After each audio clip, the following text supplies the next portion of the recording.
सुप्रभात विद्यार्थियों। मैं अमित कुमार सिंगल, टीजीटी हिंदी, केंद्रीय विद्यालय दिरांग। विद्यार्थियों, हम 4 अंक तक इस पाठ को पढ़ चुके थे, दो बैलों की कथा, जो कि मुंशी प्रेमचंद द्वारा रचित है। आज हम इसका 5वां अंक देखेंगे। तो चलिए शुरुआत करते हैं। एक सप्ताह तक दोनों मित्र वहां बंधे पड़े रहे। कौन? हीरा और मोती। किसी ने चारे का एक तृण यानी तिनका भी न डाला। हाँ, एक बार पानी दिखा दिया जाता था, यही उनका आधार था। क्या? पानी। दोनों इतने दुर्बल हो गए थे, दुर्बल यानी कमजोर, वीकनेस आ गई थी उनके शरीर में, दुर्बल हो गए थे कि उठा तक न जाता, ठिठुरियां निकल आई थी। एक दिन बाड़े के सामने डुग्गी बजने लगी और दोपहर होते होते वहां 50-60 आदमी जमा हो गए। तब दोनों मित्र निकाले गए और उनकी देखभाल होने लगी। लोग आकर उनकी सूरत देखते और मन फीका करके चले जाते। ऐसे मृतक बैलों को कौन खरीदार होता? सहसा एक दड़ियल आदमी, जिसकी आंखें लाल थी एवं मुद्रा अत्यंत कठोर, आया और दोनों मित्रों के कूल्हे में उंगली गोदकर मुंशी जी से बातें करने लगा। उसका चेहरा देखकर अंतर्ज्ञान से दोनों मित्रों के दिल कांप उठे। दिल कांप उठना मुहावरे का अर्थ है घबरा जाना। देखिए प्रेमचंद की भाषा कैसी है, मुहावरेदार शैली है, सहज भाषा में उन्होंने बात को प्रस्तुत किया है। वह कौन है और उन्हें क्यों टटोल रहा है, इस विषय में उन्हें कोई संदेह न हुआ। यानी हीरा और मोती ये जान गए कि हमें बेचा जा रहा है और हम कटने वालों के पास जा रहे हैं। दोनों ने एक दूसरे को भीत यानी भयभीत नेत्रों से देखा और सिर झुका लिया। किसने? हीरा और मोती ने। हीरा ने कहा, गया के घर से नाहक भागे, अब जान न बचेगी। गया कौन है? यहाँ झूरी का साला है और गया के घर से दोनों बैल भाग आए थे और झूरी के घर, अपने मालिक के घर वापस आ गए थे। मोती ने अश्रद्धा के भाव से उत्तर दिया, कहते हैं भगवान सबके ऊपर दया करते हैं, उन्हें हमारे ऊपर दया क्यों नहीं आती? अब देखिए, यहाँ प्रेम का, सहिष्णुता का, दया का, क्रोध का, ये भाव पशुओं के माध्यम से लेखक कह रहा है, जबकि पशु न तो इतनी उनमें वो होती है कि वो बोलें और कहें, लेकिन पशुओं के माध्यम से कौन संदेश दे रहा है? मुंशी प्रेमचंद। भगवान के लिए हमारे मरना जीना दोनों बराबर हैं। चलो अच्छा ही है, कुछ दिन उनके पास तो रहेंगे। एक बार भगवान ने उस लड़की के रूप में हमें बचाया था, क्या अब न बचाएंगे? यह आदमी छुरी चलाएगा, देख लेना। छुरी चलाने यानी काटेगा। तो क्या चिंता है? मांस, खाल, सींग, हड्डी सब किसी न किसी काम आ जाएंगे। नीलाम हो जाने के बाद दोनों मित्र उस दड़ियल के हाथों चले गए, यानी उनकी नीलामी हो गई। और किसके हाथ में आ गए? वो दड़ियल के हाथ में आ गए और उसके साथ चले गए। दोनों की बोटी बोटी कांप रही थी। बोटी बोटी कांपना, बहुत घबराना। बेचारे पांव तक न उठा सकते थे, पर भय के मारे गिरते पड़ते भाग जाते थे। भय के मारे क्या करते थे? गिरते पड़ते भाग जाते थे, क्योंकि वह जरा भी चाल धीमी हो जाने पर जोर से डंडा जमा देता था। क्योंकि वह जरा सी चाल धीमी हो जाने पर क्या करता था?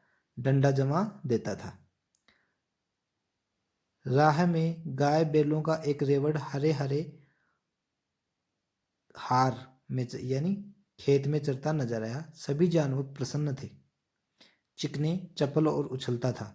कोई आनंद से बैठा पागुर करता था, यानी उगाली कर रहा था।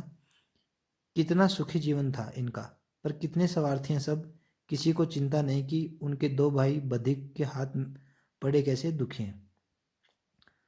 बधिक व्यापारी के हाथ में, कसाई के हाथ में। सहसा दोनों को ऐसा मालूम हुआ कि यह परिचित राह है। राह यानी रास्ता। हाँ, इसी रास्ते से गया उन्हें ले गया था। गया कौन? झूरी का साला। झूरी के घर से इसी रास्ते से अपने घर उनको लेकर गया था। वही खेत, वही बाग, वही गांव मिलने लगे। प्रत्येक क्षण यानी प्रत्येक पल उनकी चाल तेज होने लगी। सारी थकान, सारी दुर्बलता गायब हो गई। थक क्यों रहे थे, दुर्बलता क्यों आ गई थी? क्योंकि उन्हें खाना नहीं मिला था और वो क्या क्या हो गए थे, दुर्बल हो गए थे। लेकिन जब उन्होंने रास्ता देखा तो वो रास्ता उन्हें याद आ गया। आह, ये लो, अपना ही हार आ गया, अपना ही हार यानी घर आ गया। कुएं पर हम पुर चलाने आया करते थे, यही कुआं है। मोती ने कहा, हमारा घर नगीच है, आ गया। नगीच यानी नजदीक आ गया। हीरा बोला, भगवान की दया है, मैं तो घर भागता हूँ, यह जाने देगा? इसे मैं मार गिराता हूँ। नहीं नहीं, दौड़कर थाने पर चलो, वहां से हम आगे न जाएंगे। थान पर चलो, थान यानी जगह होती है जहाँ ये बांधे जाते हैं। दोनों उन्मत्त होकर बछड़ों की भांति कुलेल करते हुए घर की ओर दौड़े। कुलेल यानी आनंद से, मस्ती से। वह हमारा थान है। दोनों दौड़कर अपने थान पर आ गए और खड़े हो गए। दडियल भी पीछे पीछे दौड़ा चला आता था। झूरी द्वार पर बैठा धूप खा रहा था। झूरी क्या कर रहा था? धूप खा रहा था। बैलों को देखते ही दौड़ा और उन्हें बारी बारी से गले लगाने लगा। देखिए, यहाँ मानव और पशु के आपसी मित्रता के संदेश को, प्यार के संदेश को, मानवीयता को, करुणा को, दया को दर्शाया गया है। मित्रों की आंखों से आनंद के आंसू बहने लगे। किसके मित्रों के? हीरा और मोती। किसके दोस्त हैं? झूरी के। तो क्या होने लगा, जब वो प्रेम से मिल रहा था तो दोनों मित्रों की आंखों में क्या बहने लगे? आंसू बहने लगे। एक झूरी का हाथ चाट रहा था। यहाँ ये प्रेम का प्रतीक है। दडियल ने जाकर बैलों की रस्सियां पकड़ ली। दडियल कौन है? जो नीलामी के पैसे भरकर आया, नीलाम करके लाया। किनको? हीरा और मोती को, बैलों को। झूरी ने कहा, मेरे बैल हैं। तुम्हारे बैल कैसे? मैं मवेशी खाने से नीलाम किए लिए आता हूँ। वो कहाँ से खरीद कर लाया उन्हें? मवेशी खाने से। मैं तो समझता हूँ चुराए लिए आते हो, चुपके से चले जाओ। मेरे बैल हैं, मैं बेचूंगा तो बिकेंगे। किसी को मेरे बैल नीलाम करने का क्या अख्तियार है, यानी अधिकार है? कौन कह रहा है? झूरी कह रहा है। किसको? दडियल व्यक्ति को कह रहा है। जाकर थाने में रपट कर दूंगा। मेरे बैल हैं, इसका सबूत है कि मेरे द्वार पर खड़े हैं। दडियल झल्लाकर बैलों को जबरदस्ती पकड़ ले जाने के लिए बढ़ा। उसी वक्त मोती ने सींग चलाया। मोती ने सींग चलाया मतलब सींग मारने को हुआ। दडियल पीछे हटा। मोती ने पीछा किया। पीछा करना, उसके पीछे भागा, उसे भगाने के लिए। दडियल भागा। मोती मोती पीछे दौड़ा। गांव के बाहर निकल जाने पर वह रुका। कौन रुका? मोती। पर खड़ा दडियल रास्ता देख रहा था। दडियल दूर खड़ा धमकियां दे रहा था, गालियां दे रहा था, पत्थर फेंक रहा था। क्यों? क्योंकि वो बैल तुड़वा कर, छुड़ा कर किसके घर आ गए थे? झूरी के घर आ गए थे। इसलिए वो धमकियां दे रहा था, गालियां निकाल रहा था और पत्थर फेंक रहा था। और मोती विजय सूर की भांति, सूरवीर होता है, सूर की भांति उसका रास्ता रोके खड़ा था। गांव के लोग यह तमाशा देखते और हंसते थे। गांव के लोग तमाशा, और क्या तमाशा देखते थे? यानी मोती की बहादुरी को देखते थे। जब दडियल हार कर चला गया तो मोती अकड़ता हुआ लौटा। हीरा ने कहा कि मैं डर रहा था कि तुम गुस्से में आकर मार न बैठो। हीरा ने क्या कहा? कि मैं डर रहा था कि तुम गुस्से में आकर मार न बैठो। अगर वह मुझे पकड़ता तो मैं बेमारे न छोड़ता। अब ना आएगा, आएगा तो दूर से ही खबर लूँगा। खबर लेना यानी उसको फिर देखना, मारना। कैसे ले जाता है? मैं गोली मरवा दे, जो गोली मरवा दे। मर जाऊंगा पर उसके काम तो ना आऊँगा। हमारी जान को कोई जान ही नहीं समझता, इसलिए कि हम इतने सीधे हैं। जरा देर में नांदों में खली, भूसा, चोकर और दाना भर दिया गया। दोनों मित्र खाने लगे। झूरी खड़ा दोनों को सहला रहा था और 20 लड़के तमाशा देख रहे थे। सारे गांव में उत्साह सा मालूम। उत्साह है, ये तद्भव शब्द है, और उत्साह का उत्साह है। तो तत्सम, तद्भव, देशज और विदेशज शब्द होते हैं उत्पत्ति की दृष्टि से। उसी समय मालकिन ने आकर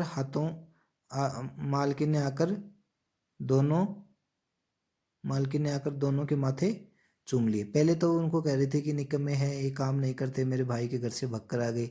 लेकिन अब क्या है, मालकिन भी उन्हें प्रेम कर रही है। किनको? हीरा और मोती को। अब ये देखिए, ये प्रश्न हमने रिपीट भी किए थे। कौन-सी हाउस में कैद पशुओं की हाजिरी क्यों ली जाती थी? क्योंकि कोई पशु कम न हो जाए, भग न जाए, इसलिए उनकी हाजिरी ली जाती थी। छोटी बच्ची को बैलों के प्रति प्रेम क्यों मढ़ाया? क्योंकि उसकी सौतेली माँ उन्हें बहुत मारती थी और गया भी उन्हें बहुत मारता था, इसलिए छोटी बच्ची का प्रेम बैलों के प्रति मढ़ाया। कहानी में बैलों के माध्यम से कौन सी नीति विषयक मूल्य उभर कर आए हैं? समानता, स्वतंत्रता, भाईचारा, प्रेम, दया, करुणा, ये मूल्य उभर कर आए हैं। प्रस्तुत कहानी में प्रेमचंद ने गधे की किन स्वभावगत विशेषताओं के आधार पर उसके प्रति रूढ़ अर्थ मूर्ख का प्रयोग न कर किस नए अर्थ में, सहिष्णु के अर्थ में प्रयोग किया है?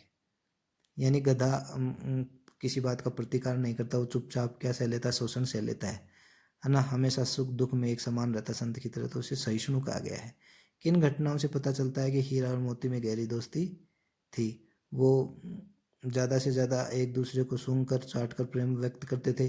जब हल जोतते थे तो दोनों समान रूप से काम करते थे, और वजन जब रहता था उन पे तो दोनों की कोशिश रहती थी कि ज़्यादा से ज़्यादा वजन उन पे हो। दोनों ने सांड को मार गिराया था, और दोनों कहीं भी जाते थे साथ भगते थे, तो उनमें गहरी दोस्ती थी। लेकिन औरत जात पर सिंह चलाना मना है या भूल जाती हीरा के मन के माध्यम से स्त्री के प्रति प्रेमचंद के दृष्टिकोण को व्यक्त कीजिए। यानी स्त्री को भी समानता, स्वतंत्रता का दर्जा देना चाहिए। स्त्री को हमें गुलाम नहीं समझना चाहिए, उसका शोषण नहीं करना चाहिए। तो ये पाठ था। इसके कठिन शब्दार्थ हैं: निरापद यानी सुरक्षित, सहिष्णु सहनशीलता, पछाई यानी पालतू पशुओं की एक नस्ल, गोई यानी जोड़ी, कुलेल कीड़ा, विषाद उदासी, प्रकाष्ठा अंतिम सीमा, गण्य गणनीय यानी गणना करने योग्य सम्मानित, विग्रह अलगाव, पगह्या पग बांधने की रस्सी।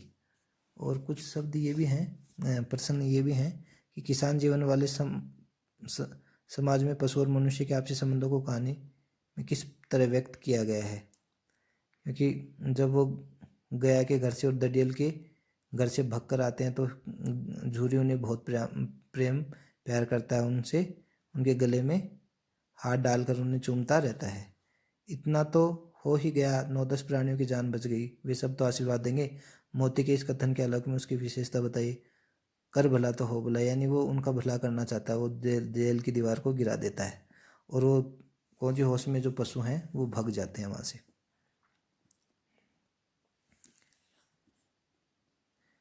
अवश्य ही उनमें कोई ऐसी गुप्त शक्ति थी जो जीवों में श्रेष्ठता का दावा करने वाला मनुष्य भी वंचित था, क्योंकि वो एक दूसरे में, उनमें भाईचारा की भावना थी, मित्रता की भावना थी, समानता, स्वतंत्रता की भावना थी उनमें, और वो अपने मालिक से बेहद प्यार करते थे। उस एक रोटी से उनकी भूख तो क्या शांत होती, पर दोनों के हृदय को मानो जीवन भोजन मिल गया।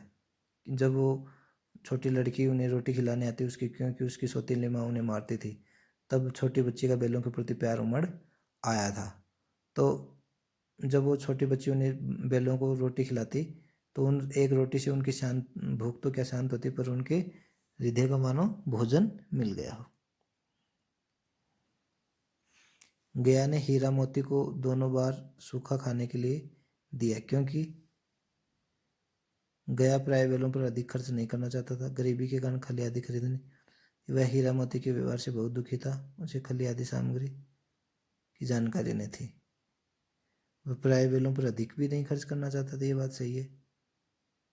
और हीरा मोती के व्यवहार से भी दुखी था, क्योंकि उन्होंने जब खेत में हल जोता था तो क्या किया था, उन्होंने एक पैर भी नहीं उठाया था। तो विद्यार्थी, ये पाठ आपके समझ में आया होगा। नमस्कार।